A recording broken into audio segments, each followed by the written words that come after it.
Le point de départ de ce projet à Sèvres, c'est une balade. Pour moi, une fabrique, quelle qu'elle soit, une manufacture, c'est une palette de possibilités, une palette de couleurs.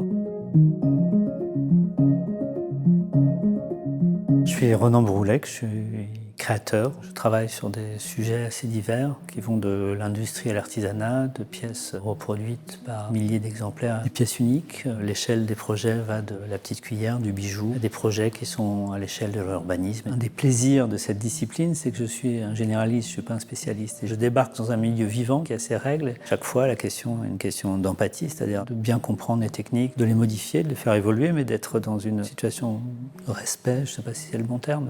J'étais pas forcément à l'aise avec l'idée de Sèvres. J'adore la terre. J'aime le côté très fluctuant, l'imperfection de la terre. J'avais peur que la porcelaine soit quelque chose de trop précis, trop détaillé pour moi.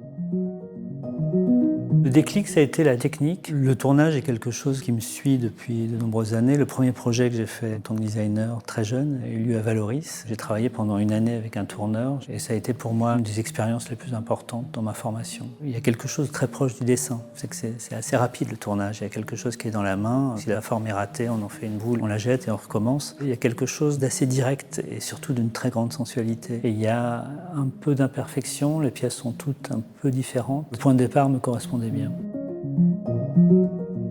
Ce qui s'est passé ici, c'est que je me suis dit, mais quelle est la meilleure manière de mettre en exergue la particularité de Sèvres, le travail des artisans, comment le magnifier. On m'a demandé de faire des pièces qui aient une certaine simplicité physique, de petite taille, pour permettre de faire travailler les tourneurs, plutôt des choses qui permettent quasiment de se faire la main, presque quelque chose de l'ordre sportif quasiment. J'étais surpris par la question, mais ça m'intéressait pas mal. J'ai essayé de dessiner une forme à premier abord assez simple, mais qui nécessite quand même une certaine technicité. C'est-à-dire que cette forme est venue dans cette recherche de douceur et en même temps de tension. Ça exprime aussi, pour moi, ce qui est Sèvres, c'est que ça peut être sensuel, mais c'est précis, c'est tendu. Il y a une maîtrise du geste.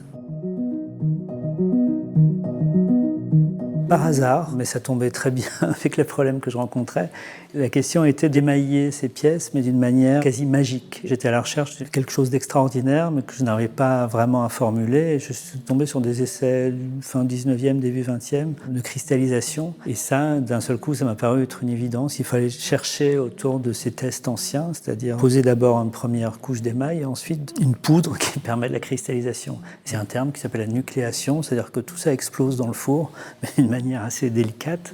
Et on ne sait plus très bien quand les pièces sortent, si elles sont vivantes, ça pourrait être une anémone de mer, une portion de ciel, une explosion lumineuse dans le cosmos. Je ne cherchais pas du tout à représenter ça, c'est pas le sujet, mais il y a quelque chose d'un ordre très naturel qui apparaît.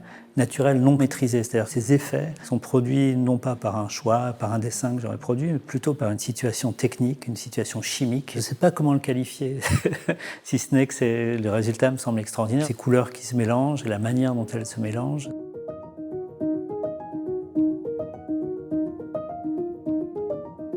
Il fallait vraiment les mettre en exergue, donc révéler d'autant plus ces effets de transparence, la délicatesse de cet émail, la manière dont il coule. Donc c'était vraiment une question de contraste. Je pensais que la lumière allait révéler d'autant plus cet état.